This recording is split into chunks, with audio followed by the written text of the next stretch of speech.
So now I'm going to record Daf Ayin Part 2. Boimene Rava mir Rav Nachman. Rava asked Rav Nachman, Helem ze v'ze biyodai mahu. What if someone is not aware that today is Shabbos, and in addition he's not aware, for instance, that plowing and planting and harvesting is prohibited? So will we look at the fact that he doesn't know that it's Shabbos today and be mechayiv one chatos? Or will we look at the fact that he doesn't know, for instance, that these three malachas are aser and be mechayiv three chatois? Amar lei, so Rav Nachman answered, Harei helem Shabbos biyodoi ve'ene chayiv alachas. Rav Nachman felt that the fact that it's Shabbos is more important, like Shabbos is more global, and therefore if he doesn't know that it's Shabbos, that must be the more important reason why he did these malachos, and therefore it should only be one chatas. Adarabba, the Gemara is not convinced. Harei helem malachos biyodei v'chayiv al kalachas v'achas. But in the end, even if he would have known that it's Shabbos, but he didn't know these malachas are aser, and therefore it should be perhaps a chatas per malacha. Fascinating Gemara. Elam Rav Ashi, so Rav Ashi says, Chazinan, you know what, we can test and see what's the real reason why the man is doing this malacha today. Imishum Shabbos kaparish, if we say to him, sir, it's Shabbos, and he stops doing it, oh, then Harei helem Shabbos biyadei. Then you see it's evident the reason he was doing it because he wasn't aware that it's Shabbos. And ve'ena chayiv alachas, it'll only be chayiv one chatas. V'imishum malacha kaparish, if we say to him, sir, you're not allowed to plow, and he stops, harei helem malachas biyadei. Evidently, he wasn't aware that plowing is aser. V'chayiv al kolachas v'achas, so then it'll be chayiv per malacha. Amar le Ravina le Ravashi, so Ravina says to Ravashi, klum parish mi Shabbos ela mishum malachos, and klum parish mi malachos ela mishum Shabbos ela loishana. Ravina says to Ravashi, we're going to need to discuss this a little bit. Ravina says to Ravashi, your test is useless. If you tell a man, sir, if a man, let's say, is cutting the grass, and you tell him, sir, it's Shabbos today, so if he stops, what does that tell you? Does that only tell you that he wasn't aware that it's Shabbos? I mean, it could just as well be that he wasn't aware you're not allowed to cut grass. But why are you telling him it's Shabbos today? Because you're not allowed to cut grass. Or vice versa. If a man is cutting the grass and somebody goes over and says, you're not allowed to cut grass. So he says, oh, I'll stop. So what do you think happened? He realized you're not allowed to cut grass, or maybe he realized today's Shabbos. So therefore, the test of telling a man today's Shabbos, or telling a man today, or telling a man this malacha is aser, is not a convincing test to know what lapse of memory he had. So let's discuss this for a moment. It's interesting. Rava asked Rav Nachman, what if a man has a lapse of memory on both? He doesn't know that it's Shabbos, and he doesn't know that the following 10 malachas are aser. So what am I going to focus on?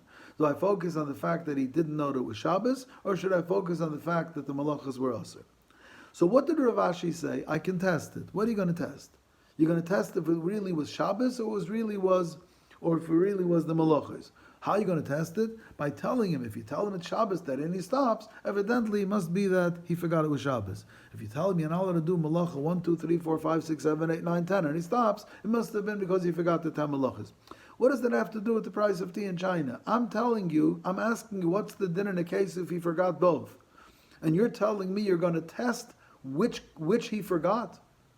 I'm telling you he forgot both. So what are you testing? In the end, Ravina dismissed the whole proof altogether. The whole test is not a good test. Because if you tell him it's Shabbos, evidently he realizes you're not allowed to cut. Or if you tell him you're not allowed to cut, he must realize it's Shabbos. But even the test is useless. So in the end, we have no test. So what is the answer? So according to the Ritva, who learns Pshat and Rashi, we fall back on Rav Nachman, that the main thing that's important is that he forgot it was Shabbos. Forgetting it was Shabbos is more fundamental than forgetting the separate malachos. So the Gemara asks a kasha. Tanan, we learned in the Mishnah, Avos malachos arba'im chaser achas. The Mishnah says on Daf Ayin Gimel that there's 39 malachos. Vavina, so we asked, Minyan Lamali, why do you have to tell me the number? I can count them. I'll get to 39. Rabbi Yochanan says, Shem asan kulam be'elam echad chayiv al kolachas v'achas. If you do all 39 malachas, having forgotten that the malachas were aser, you'll be chayiv 39 chatois. Izazai. I amrit bishloime helem zeh v'zeh biyodai chayiv al kolachas v'achas shapir. If you're going to tell me that if a man didn't know it was Shabbos, and he also didn't know that it's 39 malachas, that these 39 malachas are aser, again, if you're going to tell me that a man who doesn't know it's Shabbos, and he doesn't know that 39 malachas are aser, is going to be 39 chatois, so I understand, that's what the Mishnah is talking about. The man forgot it was Shabbos, he forgot that 39 malachas were aser, and he's chayiv 39 chatois. Eloi amrit, helim Shabbos biyodai, ein chayiv alachas.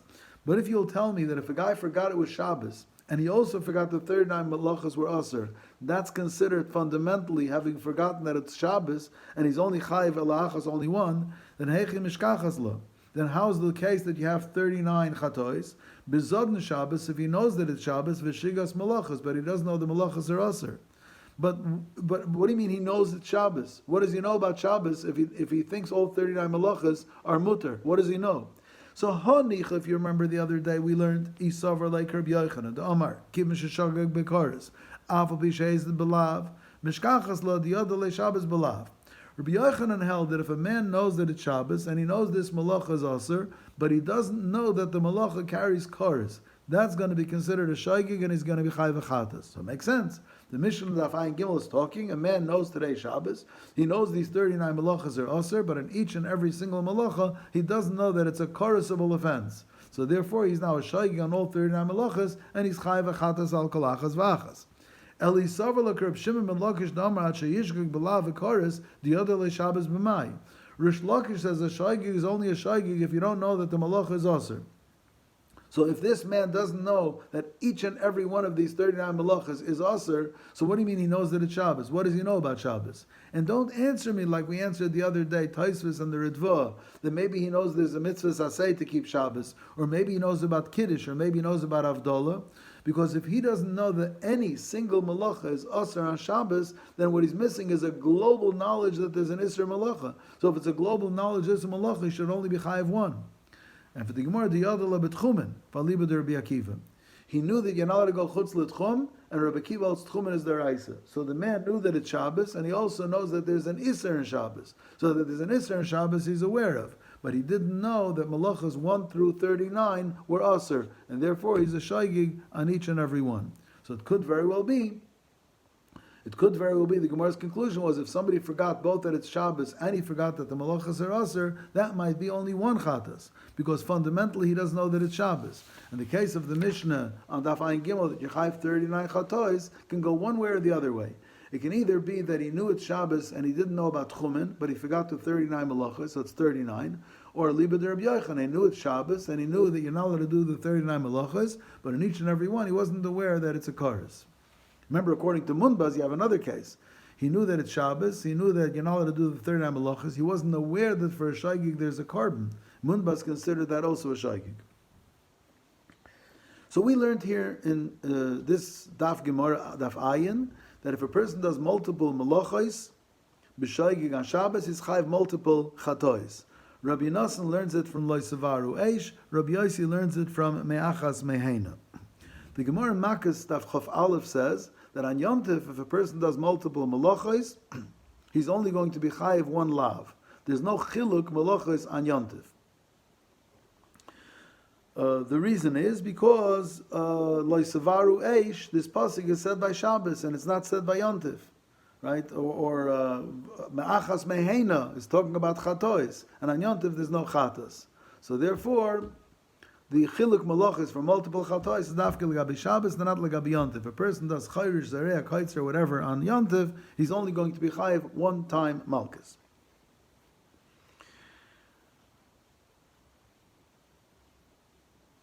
The Turei Evan and Pnei Yeshua say that the same goes for Yom Kippur. In Yom Kippur also, there's going to be no chiluk malachos. So if a person does multiple malachos on Yom Kippur, he's going to be chayiv only one chatas.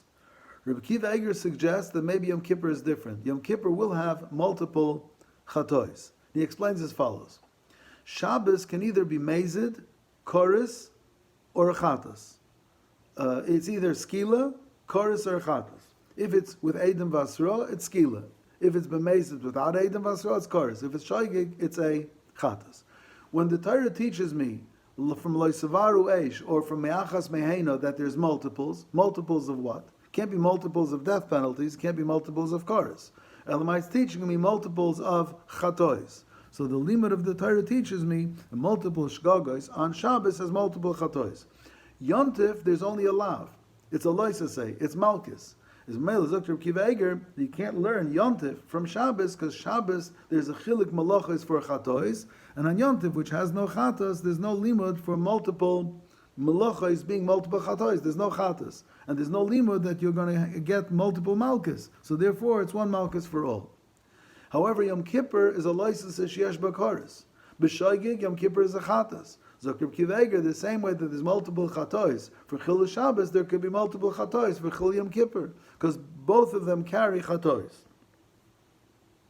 The Beis Halevi has another svara why on Yom Kippur there would be multiple chatois, because since Yom Kippur is called Shabbos Shabbosain, so it's daimel Shabbos. As the Kishem Shabbos has multiple chatois, and I'm chazering. How do you know multiple chatois?